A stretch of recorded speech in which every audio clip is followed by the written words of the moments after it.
मुस्लिम league नून के सदर नवाज शरीफ ने वाज़ेह किया कि सवाल का रुख तरक्की की तरफ मोड़ दिया है। माशी अशारियों की बेहतरी पाकिस्तान की बेहतरी है। मईशत में बेहतरी लाकर एक बार फिर पाकिस्तान संवार रहे हैं। बेईमानी के साथ आए हुए शख्स ने मुल्क की बुनियादें हिला दी थी। मजीद जानते हैं डॉन न्यूज के नुमाइंदे अदनान शेख से। जी अदनान, बताइएगा वजीर आजम का मजीद क्या कहना था? जी बिल्कुल, पाकिस्तान मुस्लिम लीग नून के सदर मोहम्मद नवाज शरीफ और वज़ीर आला पंजाब भैया नवाज शरीफ से पंजाब असेंबली के अरकान ने मुलाकात की।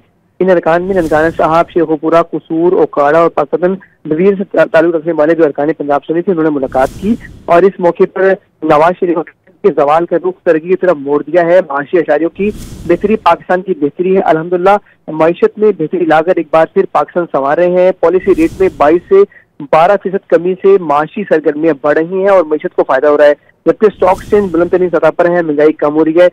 पैमाने के साथ आने वाले शख्स ने मुल्क की बुनियादी हिला दी थी और उन्होंने पाकिस्तान की खातिर हद से बते जो है पाकिस्तान के लिए कुर्बानियां दी और आगे भी देगी करेंगे।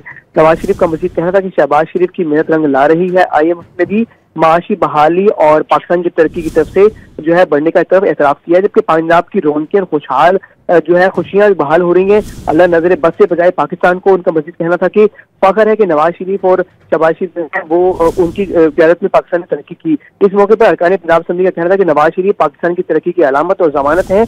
मुल्क की खुशहाली और अवाम की बहाली की बात आती है तो सिर्फ नवाज शरीफ का नाम आता है, जबकि मरियम नवाज शरीफ जैसी मुतब्बिर और मेहनती वज़ीर आला पंजाब का मिलना पंजाब और पाकिस्तान की खुशकिस्मती है। जी, तफसीलात से आप आगाह कर रहे थे अदनान, शुक्रिया।